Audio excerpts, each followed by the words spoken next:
Бұл жағдай жаңа ғана үйге қайтып келе жатқанда болды. Райымбектен оңға Тілендиевке қарай бұрылғаным сол еді. Алдымнан екі қолын ербелеңдетіп, машинаның астына түсетіндей бір кісі тұра жүгірді. Бір нәрсе болып қалды ма деп тоқтап едім. Орта жастағы қолы май-май бір кісі жүгіріп келіп, інім, шаруаға кетіп қалды. Машинада ақсақал бар еді. Осындай жерге жеткізіп тастасашы. Үлкен кісі еді, бір сағаттан асты. Қолында трубка салынған, шыдамай отыр деді. Барар жерім Момышұлының бойындағы қарттар үйі екен. Жақсы дедім. Рысқұлов кептеліс екен. Ұзақ тұруға тура келді. Ақсақал басында менен ауылың қай жақ, қай елсің, не істейсің деген әдеттегі сұрақтарды қойды. Жамал сөйлестік. Bir кезде ол кісі маған жас жігіт екенсің, бір нәрсе айтайын. Айтыңыз ата деп ұялы телефонның диктофонын қосып қойдым. Оқыған-тоқыған бала көрінесің, әлі өсесің, қызметке қолың жетеді. Бірақ бір нәрсені есте ұста. Билік мәңгі емес. Қолың жетсе адам баласын қорлама. Билік қолында екен деп адам қорлаған иттіктің көкесін жасағаннан бірі мен, деді. Мен сол сәтте артыма бұрылып тұрып қарап қалдым. Шын мойындау ма, өтірік дүние ма десем керек. Bir кезде жалғастырды. Ішкенім артында, ішпегенім алдында шалқып өмір сүрдім. Бүгін қарттар үйіндемін. Жас кездегі жамандықтарыма қайтарым. 3 әйел алдым.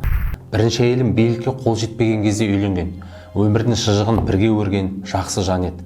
Кейін қызметке қол жеткен соң ақша көбейіп, көзге шел біткен соң айналамызда сұлу сылқымдар көбейді. Бәйбішені ұмыттық, түсінігі мол адам еді. Ың-шыңсыз ажырасты. Шағымданса ол заманда партиядан қуылып, жұмыстан кетіруге болатын заман. Бірақ бірінші әйелім бүйтпеді.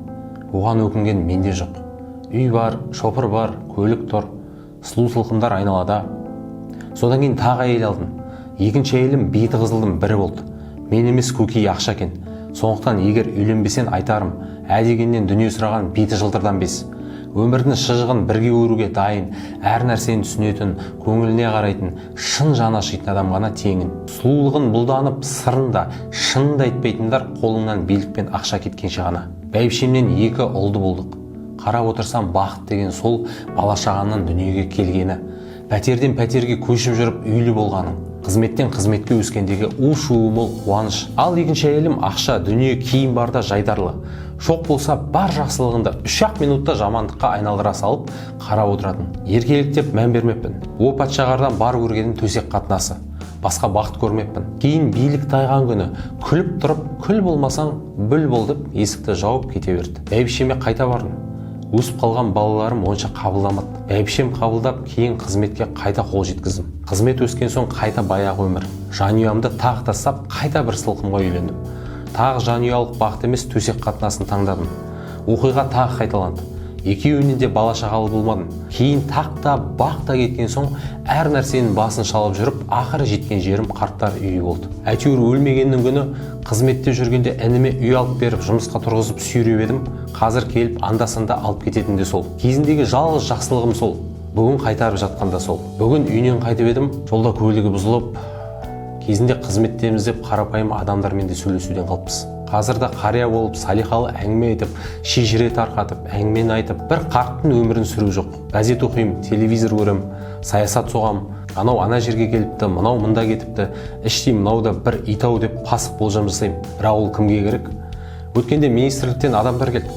Баяғыда қызметте жүргенде бір жас жігіт келіп еді қарамағыма. Сол байғұсқа істемегенім жоқ. Боқтығымды да естіді, елдің көзінше жерден алып жерге де салдым. Ақыр қызметтен қуып жібердім. Маған сол баланы не істеп қойған білмеймін. Бәлкім қызметтің буы. Өткенде сол қарттар үйіндегі тексерісті бастап келді. Екеуміз бір-бірімізді жазбай таныдық. Бірінші қатарда отыр едім, келіп амандасты. Амандық сұрасқаннан басқа ештеме демеді. Бірақ көзінен жек көрудің, өмір алма-кезек жетіпсін жетер жеріне деген жазуларды оқыдым. Жер шығып отырып қалдым. Не ексен соны орасың деген рас. Бүгін еккенімді орып отырмын. Кезінде сүйіп қосылған жарыма, балама қарамадым. Бүгін олар да маған қарамайды. Кезінде талайға иттік істедім. Алдымнан сол шығып жатыр. Балам, бақыт деген қызметте, ақшада, тілі тәтті сұлуда, жылтыраған көлікте емес, бақыт деген тату тәтті отбасың, қарапайым жарың, бала-шаған, анда-санда жылт ете қалған қуаныштар, елмен емін-еркін, жарқын әңгімелесіп, бір шәугім шайды тыныш ішу, қиналып жүріп үй салып біткендегі қуанышты көрсең, тірнектеп жүріп көлік ал, әкем көлік алды деп бала-шағаның қуанғанын көрсең. Сондай бір қарапайым нәрселер бақыт, иттігін бәрібір алдыңнан иттік болып шығады деп атамыз мұңға берілді. Негізі әңгімесі ұзақ болған еді, сәл қысқартып айтқаным. Ендігіп отырып айтқан әңгімесі осындай. Өзі сөзшең де адам емес екен. Талай нәрсе айтқысы келгенін түсіндім. бірақ жеткізе алғаны осы. Момышұлындағы қарттар үйіне жеткізіп ішке кіргізіп жібердім. Алдынан ақ халатты жас қыз күтіп алды. Зіркілдеп кіргізіп бара жатты. Бәлкім мен туысы деп ойлап қалдым ба, маған да бірдеме айтып кетті. Қырқылдап сұрап алады, ерте әкеліп тастамай ма екен? Қаңғыртып тастап кетеді, алып кетіп не қыласыңдар? Сасып кетіпті, жуындырып әкелмейсіңдер ма? Пенсия сана керек сендерге. Дегенде жүрегім зірк ете қалды. Шалдың айтқандарынан кейін көз алдыма қазір титтей қызмет сымағы бар, бірақ аспаннан салбырап түскендей жүрген біреулер келді. Ойланып кетсем керек. Бағдаршамда тежегішті жіберіп қап, алдымда тұрған машинаны тық еткізіппін. Мең-зең қалыппен шықтым. Қазақ екен. Келіп қарады, күліп, ештеме жоқ екен деді. Сосын қол беріп, абайлап жүре ғой бауырым деп көлігіне мінді. Ішімнен риза болып кеттім. Ол кісіге ішімнен сен точно жаңағы ақсақалдай өмір сүрмейсің бауырым деп ойладым. Билік, ақша, жылтыр көлік, 6 қабат особняк, сұлулық, атақ, бос сөз, жүрегі тыныш адам ғана бақытты. Жүрегі тыныш, тек жақсы адам ғана. Жаман адамның қанша бай болса да жүрегі ешқашан тыныш болмайды. Бүгін қорлайды, ертең қорланады. Сөйтіп иттікпен өмірден кетеді. Жақсы адам, жақсы іс қана жақсы өмір сүруге лайық. Жақсы адам болайық, ағайын.